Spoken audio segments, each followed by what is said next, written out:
Today, we're marking up 13 bipartisan bills that will collectively advance the next frontier of the commercial space industry, fortify our communications networks, improve coordination efforts between the agencies overseeing our airwaves, and help protect Americans from cyber threats.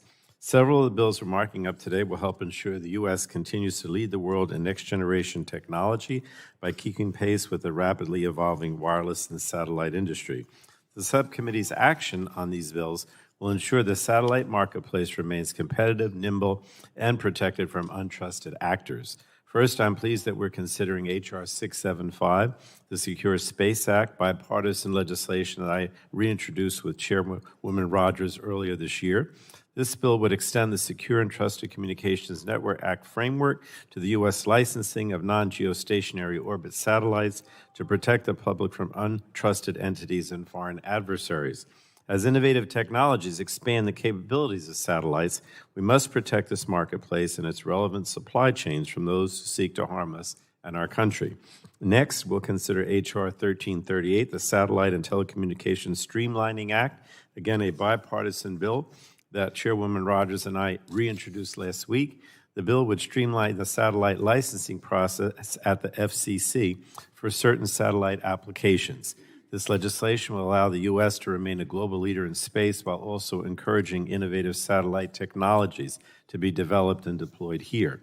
And such efforts are imperative given other countries, including our foreign adversaries, are making aggressive moves to dominate the industry.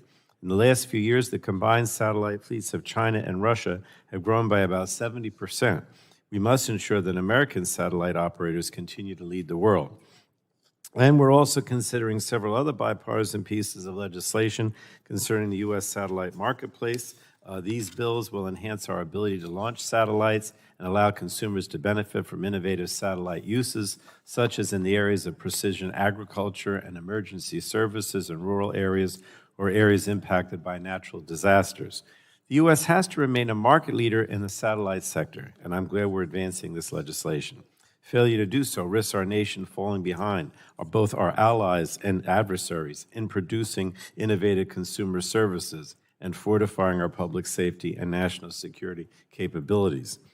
We'll also be considering 8 bipartisan bills that are designed to expand U.S. leadership in advanced communications technologies and provide the federal government with the means to enhance coordination and secure our communications networks and relevant supply chains.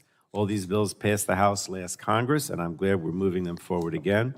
These bills will keep the public, smaller providers, and small businesses informed of how to protect their telecommunications networks and supply chains. They will enshrine important government bodies into law to ensure that our networks remain safe while also testing innovative new technologies. And they will facilitate U.S. leadership in the technologies of tomorrow and establish important parameters so that the FCC and the National Telecommunications and Information Administration remain in close coordination in overseeing our airways. You know, I appreciate the work of my colleagues on both sides of the aisle to reach bipartisan agreement on these important bills so they're ready for markup today. And also want to thank Chairwoman Rogers and Ladd and Ranking Member Matsui for their leadership. And I look forward to advancing these timely proposals to the full committee.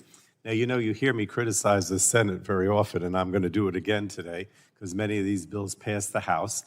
And I just want everyone to know, if you don't already, that, you know, we worked very hard on a bipartisan basis with Chairwoman Rogers last year in trying to get these things passed in the Senate. But, you know, that's always difficult, and we know that.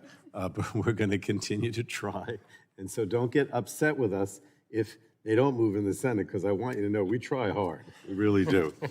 So let me thank Chairwoman Rogers and Ladd and Ranking Member Matsui again for their leadership. And with that, I yield back.